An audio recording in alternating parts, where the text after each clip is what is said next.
ക്രിസ്തുവിലുള്ള പ്രിയ സഹോദരീ സഹോദരന്മാരെ, ഇന്ന് യേശു സുവിശേഷത്തിൽ അസാധാരണമായ ഒരു കാര്യം പറയുന്നു. ഞാൻ നിങ്ങളെ ഇനി ദാസന്മാർ എന്ന് വിളിക്കുന്നില്ല, ഞാൻ നിങ്ങളെ സുഹൃത്തുക്കൾ എന്ന് വിളിക്കുന്നു. എത്ര മനോഹരവും ഞെട്ടിക്കുന്നതുമായ ഒരു പ്രസ്താവന! സ്വർഗത്തിന്റെയും ഭൂമിയുടെയും കർത്താവിന് തന്റെ രാജ്യത്തിനായുള്ള വേലക്കാരെ മാത്രമല്ല വേണ്ടത്, തന്റെ ഹൃദയത്തെ അറിയുന്ന സുഹൃത്തുക്കളെയാണ് അവൻ ആഗ്രഹിക്കുന്നത്. ഒരു ദാസൻ കൽപ്പനകൾക്കായി കാത്തിരിക്കുന്നു.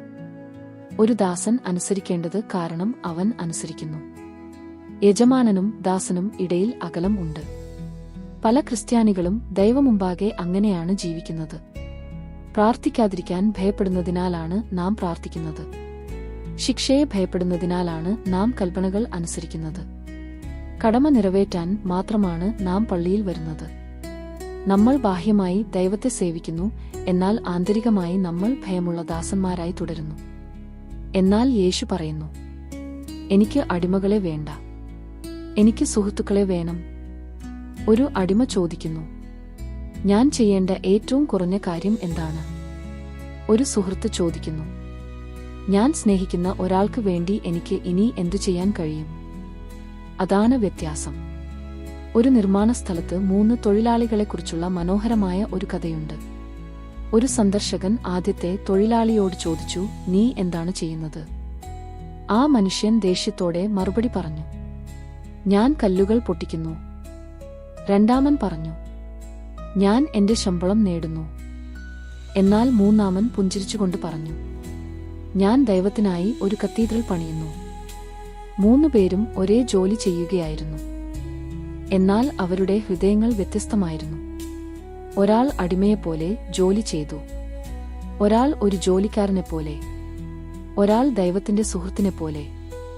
സഹോദരീ സഹോദരന്മാരെ, പലരും ക്രിസ്തീയ സന്തോഷമില്ലാതെ ക്രിസ്തീയ ജോലി ചെയ്യുന്നു. അവർ സന്തോഷമില്ലാതെ ഗായക സംഘത്തിൽ പാടുന്നു. അവർ സന്തോഷമില്ലാതെ പ്രസംഗിക്കുന്നു. അവർ സന്തോഷമില്ലാതെ കുർബാനയിൽ പങ്കെടുക്കുന്നു. അവർ സന്തോഷമില്ലാതെ അനുസരിക്കുന്നു. എന്തുകൊണ്ട്? കാരണം ഭയം ഇപ്പോഴും സ്നേഹത്തെക്കാൾ വലുതാണ്. പിന എന്ന പെൺകുട്ടിയെക്കുറിച്ച് പ്രശസ്തമായ ഒരു ഫിലിപ്പിനോ കഥയുമുണ്ട്. പിനയുടെ അമ്മ സ്നേഹവതിയും കഠിനാധ്വാനിയുമായിരുന്നു, പക്ഷേ പിന മടിയനും അക്ഷമയുമായിരുന്നു. അമ്മ സഹായം അഭ്യർത്ഥിക്കുമ്പോഴെല്ലാം അവൾ പരാതിപ്പെട്ടു. ഒരു ദിവസം രോഗിയായ അമ്മ അടുക്കളയിൽ നിന്ന് ഒരു തവി കൊണ്ടുവരാൻ ആവശ്യപ്പെട്ടു. ശ്രദ്ധയോടെ തിരയുന്നതിനുപകരം പിന വിളിച്ചു പറഞ്ഞു, എനിക്ക് 1000 കന്നുകൾ ഉണ്ടായിരുന്നെങ്കിൽ അത് കണ്ടെത്താൻ കഴിയുമായിരുന്നു. അവളുടെ അമ്മ വല്ലാതെ വേദനിച്ചു, സങ്കടത്തോടെ മറുപടി പറഞ്ഞു, ഒരുപക്ഷേ നിങ്ങൾക്ക് 1000 കന്നുകൾ ഉണ്ടായിരുന്നെങ്കിൽ. പിന്നീട് പിന നിഗൂലമായി അപ്രത്യക്ഷയായി. അവൾ അപ്രത്യക്ഷയായ സ്ഥലത്ത് ഒരു വിചിത്രമായ പഴം വളർന്നു, നിരവധി ചെറിയ കന്നുകളാൽ മൂടപ്പെട്ടു. ആ പഴം പൈനാപ്പിൾ എന്നറിയപ്പെട്ടു. കഥ ശക്തമായ എന്തെങ്കിലും പഠിപ്പിക്കുന്നു.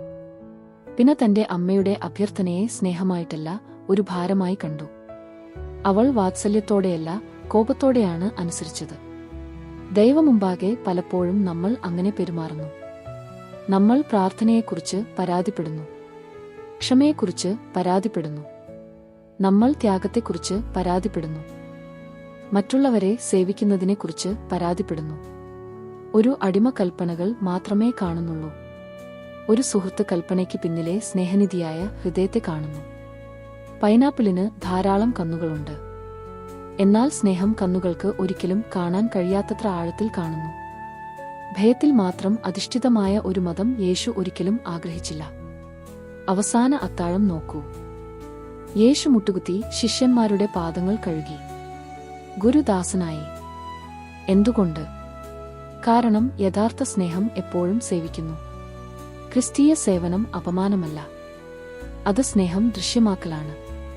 ഹിപ്പോയിലെ അഗസ്റ്റിൻ മനോഹരമായി പറഞ്ഞു, ദൈവത്തെ സ്നേഹിക്കുക, നിങ്ങൾ ആഗ്രഹിക്കുന്നത് ചെയ്യുക.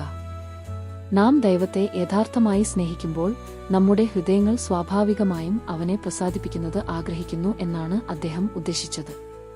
രാത്രി മുഴുവൻ തന്റെ രോഗിയായ കുട്ടിയെ പരിപാലിക്കുന്ന ഒരു അമ്മയെക്കുറിച്ച് ചിന്തിക്കുക. അവൾ ഉറക്കം നഷ്ടപ്പെടുന്നു. അവൾ ക്ഷീണിതയാകുന്നു. അവൾ ആശ്വാസം ത്യജിക്കുന്നു.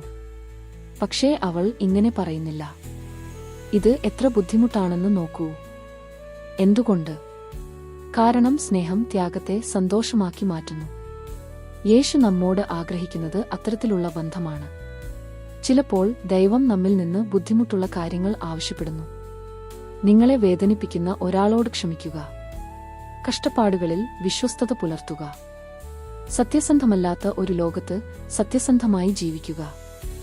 അംഗീകാരമില്ലാതെ ഉത്തരവാദിത്തങ്ങൾ വഹിക്കുക. ഒരു അടിമ പരാതി പറയുമ്പോൾ അനുസരിക്കുന്നു. ഒരു സുഹൃത്ത് അനുസരിക്കുന്നു, കാരണം സ്നേഹം പറയുന്നു. എന്റെ പ്രിയപ്പെട്ടവന് അത് പ്രധാനമാണെങ്കിൽ അത് എനിക്ക് പ്രധാനമാണ്. യേശുവുമായുള്ള ഈ സൗഹൃദം നമ്മൾ മറ്റുള്ളവരോട് എങ്ങനെ പെരുമാറുന്നു എന്നതിനെ മാറ്റുന്നു. യേശു പറയുന്നു, ഞാൻ നിങ്ങളെ സ്നേഹിച്ചതുപോലെ പരസ്പരം സ്നേഹിക്കുക. ആളുകൾ നമ്മോട് ദയ കാണിക്കുമ്പോൾ അത് എളുപ്പമാണ്. എന്നാൽ ബുദ്ധിമുട്ടുള്ള ആളുകളുടെ കാര്യമോ? നമ്മെ അപമാനിക്കുന്നവർ, നമ്മെ നിരസിക്കുന്നവർ, നമ്മെ തെറ്റിദ്ധരിക്കുന്നവർ, അല്ലെങ്കിൽ നമ്മെ ആഴത്തിൽ വേദനിപ്പിക്കുന്നവർ. മാനുഷിക സ്നേഹം മാത്രം പോരാ. അതുകൊണ്ടാണ് പരിശുദ്ധാത്മാവ് നമ്മെ സഹായിക്കാൻ വരുന്നത്. ക്രോസിന്റെ യോഹന്നാൻ പറഞ്ഞു, സ്നേഹമില്ലാത്തിടത്ത് സ്നേഹം നൽകുക, നിങ്ങൾ സ്നേഹം പുറത്തെടുക്കും. ചിലപ്പോൾ വിശുദ്ധി എന്നാൽ വേദനിപ്പിക്കുമ്പോൾ സ്നേഹം തുടരുക എന്നതാണ്. മദർ തെരേസയോട് ഒരിക്കൽ ചോദിച്ചു, എല്ലാ ദിവസവും നിങ്ങൾക്ക് ആ രോഗികളെയും മരിക്കുന്നവരെയും എങ്ങനെ സ്പർശിക്കാൻ കഴിയും? അവൾ മറുപടി പറഞ്ഞു, എല്ലാ വ്യക്തികളിലും ഞാൻ യേശുവിനെ കാണുന്നു. എന്തൊരു വ്യത്യാസം! ഒരു അടിമ ഭാരം കാണുന്നു. ഒരു സുഹൃത്ത് പ്രിയപ്പെട്ടവനെ കാണുന്നു. സഹോദരീ സഹോദരന്മാരെ, പത്രോസ് തന്നെ ഈ പരിവർത്തനം അനുഭവിച്ചു. കുരിശിനു മുമ്പ് പത്രോസ് ഭയത്തോടെ യേശുവിനെ അനുഗമിച്ചു. അതുകൊണ്ടാണ് അവൻ 3 പ്രാവശ്യം അവനെ തള്ളിപ്പറഞ്ഞത്. എന്നാൽ പെന്തക്കോസ്തിനു ശേഷം പരിശുദ്ധാത്മാവിനാൽ നിറഞ്ഞ പത്രോസ് സൗഹൃദത്തോടും സ്നേഹത്തോടും കൂടി യേശുവിനെ അനുഗമിച്ചു. ഒടുവിൽ അവൻ ക്രിസ്തുവിനുവേണ്ടി സന്തോഷത്തോടെ തന്റെ ജീവിതം നൽകി. ഭയം അടിമകളെ സൃഷ്ടിക്കുന്നു. സ്നേഹം വിശുദ്ധന്മാരെ സൃഷ്ടിക്കുന്നു. മാർട്ടിൻ ലൂതർ കിംഗ് ജൂനിയർ ഒരിക്കൽ പറഞ്ഞു, എല്ലാവർക്കും മഹത്തരമാകാൻ കഴിയും, കാരണം എല്ലാവർക്കും സേവിക്കാൻ കഴിയും. എന്നാൽ ക്രിസ്തീയ സേവനം വിശുദ്ധമാകുന്നത് സ്നേഹത്തിന്റെ പിന്നിലായിരിക്കുമ്പോഴാണ്. ഇന്ന് യേശു നമ്മളിൽ ഓരോരുത്തരെയും ഭയത്തിൽ നിന്ന് സൗഹൃദത്തിലേക്ക് മാറാൻ ക്ഷണിക്കുന്നു. അല്ല, എനിക്ക് എത്രമാത്രം കുറച്ച് മാത്രമേ ചെയ്യാൻ കഴിയൂ, എന്നിട്ടും ക്രിസ്ത്യാനിയായി തുടരാൻ കഴിയും. പക്ഷേ എനിക്ക് യേശുവിനെ എങ്ങനെ കൂടുതൽ സ്നേഹിക്കാൻ കഴിയും? അല്ല, ദൈവത്തെ അനുസരിക്കുന്നതിലൂടെ എനിക്ക് എന്താണ് നഷ്ടപ്പെടുന്നത്? പക്ഷേ അവനെ വിശ്വസിക്കുന്നതിലൂടെ എനിക്ക് എന്ത് സന്തോഷം കണ്ടെത്താനാകും? മനോഹരമായ രഹസ്യം ഇതാണ്.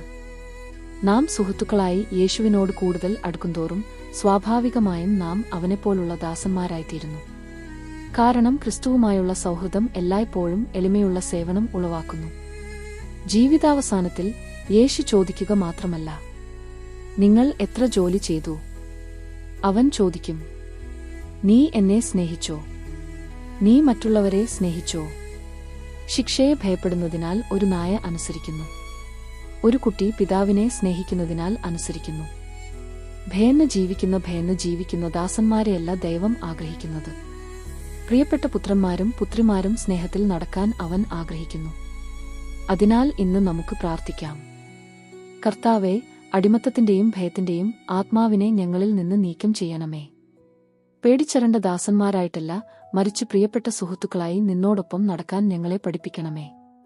പ്രയാസകരമായിരിക്കുമ്പോൾ പോലും സ്നേഹിക്കാനും, വേദനിപ്പിക്കുമ്പോൾ പോലും ക്ഷമിക്കാനും, ആരും ശ്രദ്ധിക്കാത്തപ്പോൾ പോലും സേവിക്കാനും പരിശുദ്ധാത്മാവ് നമുക്ക് ശക്തി നൽകട്ടെ. കാരണം ക്രിസ്തുമതം ദൈവത്തിനുവേണ്ടി ജോലി ചെയ്യുന്നവരെപ്പോലെയല്ല, അത് ദൈവത്തോടൊപ്പം സുഹൃത്തുക്കളെപ്പോലെ നടക്കുന്നതാണ്. ആമേൻ.